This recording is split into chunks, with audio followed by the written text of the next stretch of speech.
Meditation is a very unique and individual way for every single one of us.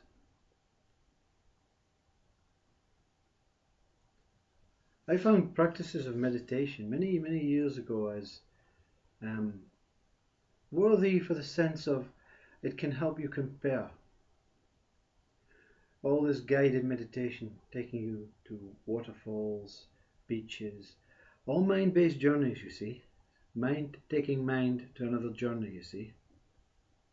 Whether it's an internal journey or an external journey, it is taking you on a journey, away from this world into another world, you see, another idea.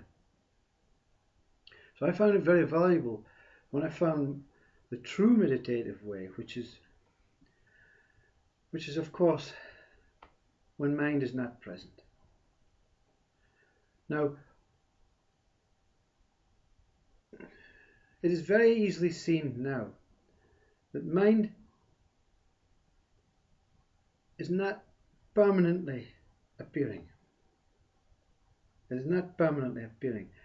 Although mind, for some, is a constant chain of thoughts, constant monkey gibbering in your head or your body or wherever. And it's always permanent, always present. But the fact is, there is a subtle space between these thoughts that mind cannot see. Mind is going to hide it if it sees it anyway. I don't want anyone to see this space. Because mind is the performing baboon. Look at me, look at me, look at me. Oh, look at me here. No, look at me over there. Look at me over here. Look at me, look at me, look at me, look at me, look at me, look at me, look at me, look at me, look at me. Make any sense?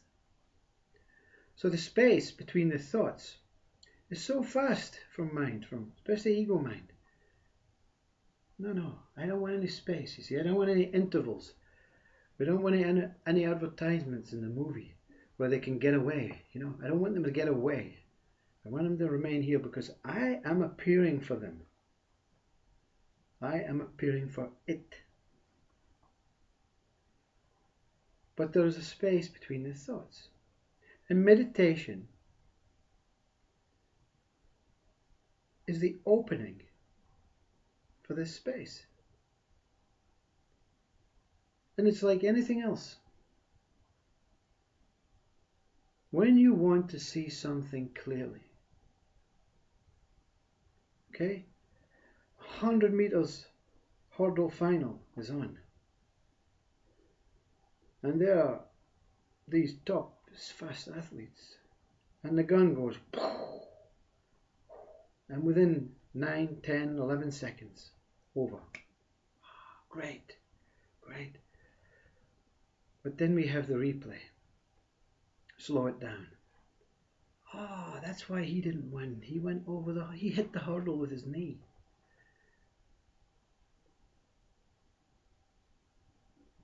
She got a bad start. But you can't see it in the first original true run. So we have to slow it down to see. Yeah? And sometimes you see the muscles and such aggression on faces. And this slowing down is meditation. So all you're going to do in meditation is the Ramana Maharshi method. Sit with the thoughts. Find yourself a room, a space. Put on some music if you like. But it's better in silence. It is much better in silence because the music can take mind away. And allow the thoughts to come. Like trains. What are I going to do? I have to do something. I'm going to follow these instructions for a couple of minutes, see if it works. What if it doesn't work? And oh my God. Well, tomorrow I'm going to do this, and I've got, I can go onto YouTube, and if it doesn't work, Buddha will come and we'll read passages from Nisargadatta Maharaj's quotes, and that'll help, you see. And okay, right, that was all seen. Now I'm going to slow the thoughts down. One at a time, please. When you're queuing for the nightclub, you don't all rush in. You know, the doorman says, no, one at a time, please. Take your time. Yeah. Now you. Slowly the thoughts become longer and maybe more intense. This is not working. This is not working. Next thought, space. You don't look for the space, you see. Just allow the thoughts to come. So, what is this to do with Ramana Maharshi? You're taking these thoughts, you're accepting these thoughts. You're watching them come in, going over the hurdle. And you're saying, you're giving respect to each moment, each thought. But you're not attaching to it. It's not about the thought and what it says. It is about the movement of the thought. This is not working. Try something else. And then nothing comes.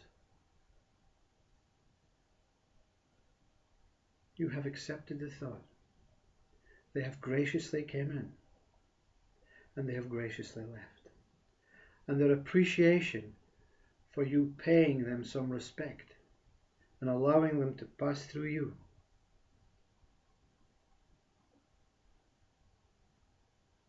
is like the still image of the woman or the man jumping the hurdle that ends up on a poster, on a wall.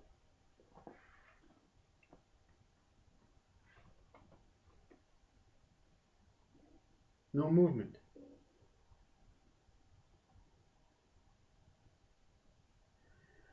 Nothing appears.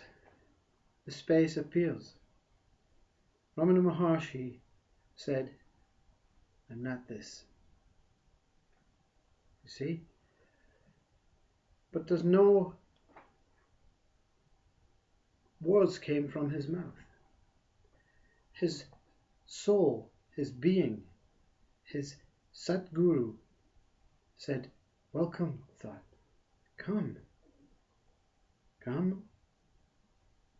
Stay wherever you like, but then go. Have a cup of tea, because I am not this thought.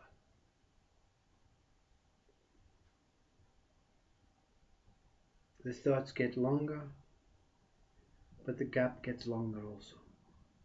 The gap between the thoughts is pure meditation. No waterfalls, no beaches, no joy, no bliss. You are aware that the thoughts are visiting. They can come here, they can come here, but they all surface from inside of you and disappear. Some return. Some trick thoughts come in, you see, just to test you. This is not working. Have a cup of tea. Just when I was getting the space, you see. You're making effort to look for the space. So therefore mind will come in and play a trick card, you know. Nah. This one's not genuine, you see. This one is not allowing the thoughts to come and go. He is looking for them to go. He is looking for the space. There is intent to find this space. This space is you. This space cannot go anywhere. This space appears every single second of your day, of your life, in sleep, awake, Every time. But you, the mind, are not aware of it. All you're doing is finding this space. And when we speak about enlightenment as being this space, not experiencing this space, many gurus say, it turns out that I am not this body, I am this space. This is the space, you see, that you become, that you were never not. Only mind says, I'm standing in front of the space so you can see me performing, like the seal. Yeah, go to college, have a good life, buy a new car, get a house, speak to her over there, she's beautiful. Yeah, no, don't look at the space, you see. The space is not time, it's not time for you to see the space. And the mind is doing its job, because it is not time. It is only time when you say to the mind, it's time. We need to kind of have a meet, have a chit chat, have a cup of tea. Come in. Yeah, are you ready to go now? Did you have a nice time? Thank you very, very much. I'm so humbly appreciative of your visit. Goodbye. Next.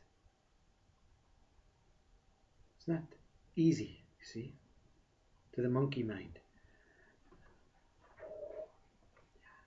It's not going to work. You're not going to do it. Look at Buddha. Change into YouTube. Go over there. Don't look inside. Look over there. Get your book out. Mindfulness. Thich Nhat Hanh. Yes. Eckhart Tolle. Read his book again. Look at chapter 5. Keep going. Have a cup of tea. Go into the garden.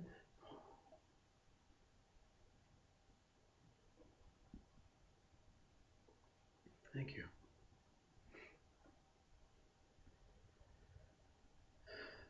Not this. Everything that comes in to you and everything that leaves you, you are not. The space does not come, it does not go, it is always there, only being masked by billions of thoughts. The whole purpose in this body is to be this, is to appear from space, to experience billions of thoughts. So it's fine, you see. Whether you're in a depressive state, or whether you are in an anxious state, or whether you are in a joyful, blissful state, all these states are valid. You see, no one speaks about mental illness like that. It is valid. It is not valid when you take your own life. But maybe to you, the one inside, you have another purpose, another journey, another, I don't know. Not God here, whoever God is. But all these states are valid. All these states are acceptable.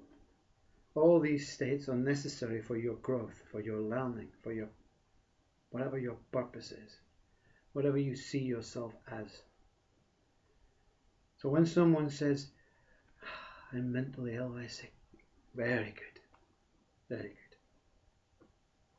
And then my ego mind, what do you mean? You don't know. I know. I know. Once you've experienced every state, what is the purpose of remaining here as a human? When you're looking for this space, you know it's game over. And that's mind putting you off, you see. That's mind saying, no, you don't want game over. But deep in your core, you know it's not game over, you see. It's only the first half. It's only the first quarter. It's only the first evolution of your soul. Many, many more.